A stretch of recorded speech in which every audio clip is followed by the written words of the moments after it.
Procrastination isn't a problem. Procrastination is a symptom of the problem. And until you understand what the actual issue at hand is, no productivity tactic I tell you will be effective in helping you to beat it. See, a lot of the times procrastination is simply a deflection from the internal state of your feelings, whether that be you're anxious, nervous, stressed, excited, or worried about the future forthcoming, taking you away from being effective and completing the work you've set yourself. In this video, I'm going to be covering the psychology of procrastination and how to tackle these internal feelings that are actualizing themselves in this procrastination you feel. Let's get into it. Hello, I'm Dylan, I'm 18 and I coach unproductive people to turn productive once and for all, as I personally struggled with procrastination in the past, as I spent over 5,000 hours or 210 days straight wasting any potential I had on Call of Duty and other such video games. I had Damascus, I had Obsidian, but I didn't have any business success, even though I wanted it very badly. Being stuck in a rut of procrastination led me along the path towards productivity, and now that I can easily do work for my business, education and personal development goals, I'm helping others do the same and synthesizing the information that I've learned on how the brain works productively to help you reach that exact same result. Again, like we said at the start, procrastination isn't a problem, it's a symptom of the problem at hand. Procrastination is simply a facade, a mask, a representation of how you're actually feeling in the moment. A lot of the times when you're procrastinating and you're putting off the work, there's some sort of internal feeling that it's not being met or solved, leading you to this unproductivity. When you sit down and you attempt to do the work, but your brain is too focused on the embarrassment you had in the past or the worries you have for the future, you're not going to be present, number one, and you're not going to be productive, number two, because your cognitive is simply focused on a different thing. So until you solve the internal feeling, until you reach equilibrium of your internal state, you won't be able to be as productive, and no productivity tactic will work, because again, it's not a problem, it's simply a symptom of the problem at hand. Your mental health, your internal state, what you're feeling deep inside actualizes in whether you're productive or unproductive. So how can we counter this? And the first step is to name the feeling. Rather than using this blanket facade term of procrastination, when you sit down and you're struggling to complete the task you've set yourself, really do an internal check on your feelings. Actually think about what you're thinking about, whether that be excitement, nerves, worry for the future, whether it be financial, relational, anything to do with what you're feeling, just name it. Even if you don't think it's the issue at hand, even if you don't think it's giving a negative impact to your productive work, if you name the feeling, you take half of its power away, statistically speaking. Name what you're feeling and don't use the blanket term of procrastination, because again, it's just the actualization of the feeling that you're putting off and deflecting from.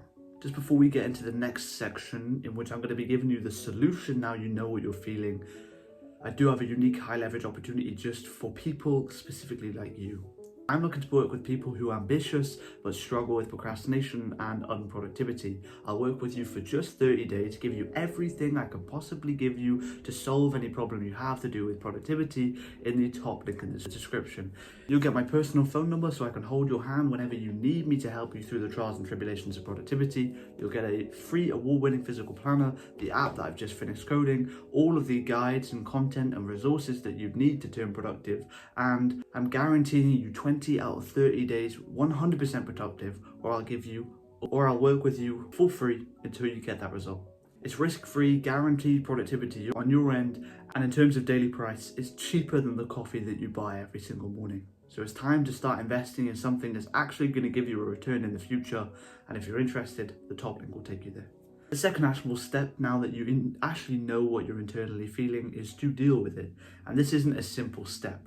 This isn't an easy fix. You need to improve your internal state via meditation, via gratitude journaling, via consistent self-improvement habits that are actually going to make you feel better in the long run. Again, procrastination is simply the symptom of the problem at hand, and the only way to solve this problem fully and completely, and I'll give you actionable steps in this video to give you that short-term fix, you need to change your internal state to one of more positivity, of deep gratitude and actual decent mental health. And that's done via meditation, via actually liking yourself. And I heard something on a podcast recently, being the person that would buy yourself a beer.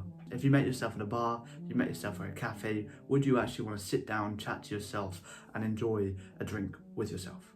The next actionable step to give you this short-term benefit and help you beat procrastination is to plan very clearly what you're supposed to be doing. If you go into the task and you are feeling this procrastination, this friction, this barrier of entry between you and your productive self, it means you haven't planned clear enough, essentially. If you go in knowing every single step you need to do to complete the task, even if it's something so small like replying to emails, it could be the thing that's holding you back. If your task was replying to emails, doing the admin work for your business, then just breaking it down to replying to said person, replying to said person, replying to said person, instead of this blanket term, has two benefits. And number one is that you extrapolate your to-do list, you make it seem longer and more productive. So as you go through and you tick off, send that email, tick off, send that email, tick off, send that email, you're kind of tricking your brain in a sense to believing that you're more productive than you actually are being. It makes you feel incredible, number one, because of the dopamine being released into your brain upon the tick, tick, tick of the to-do list. And whether that be planned inside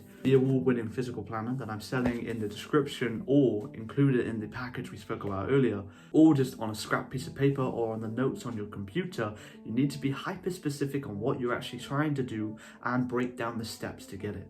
I like to explain how to plan with goals and objectives. So the goal of the task is to reply to all of the emails in your inbox that are important for you and your business. But the objectives are each and every single email and your reply to them. So the broad goal, the overarching theme of the task of the productive work is reply to emails, reply to outreach. And then the objectives is the to-do list itself. Reply to this person, reply to this person, reply to this person. And if you use that simple formula, you have a much better chance of actually completing the task because you're super clear on what you need to get done. And the second reason it's so important is because your brain's reticular activating system, the part of the brain that almost filters out distractions, needs hyper-specific detail to know what the task is. If you use this broad blanket term of business work or work block one, then your brain simply doesn't know. So when you sit down at your desk and your computer's pinging left, right, and center, you have multiple tabs open, your brain gets distracted much more easy because the reticular activating system, your filtration system for distraction, is now not as fine-tuned as it could be if you use this planning system. And the final thing you can do to beat procrastination and actually be efficient of completing your work, again, this is a short-term solution compared to working on your inner state and improving yourself via meditation and self-improvement, is to temptation bundle. So temptation bundling is self-soothing the internal feeling while doing the productive work. You're bored and that's the internal feeling that's resulting in your procrastination. How do you solve the boredom in terms of the short term? And that is to watch an entertaining YouTube video. But if you pair the video with the work that you should be doing, you're temptation bundling, and you have a super surefire tactic to actually beat procrastination again in the short term. Do the thing that's going to soothe the internal feeling while doing the stuff that you actually need to do. And again, it's a surefire strategy to almost guarantee productivity. But it is unsustainable and you need to work on your internal self and how to master your emotions to a certain degree to actually have that long-term sustainable success. And that's what I help people do in the top link in the description. Check it out if you're interested, but thank you for watching. Here's a playlist of 150 plus productivity guides, techniques and strategies for you and your productive journey. Check it out if you're interested. Thanks.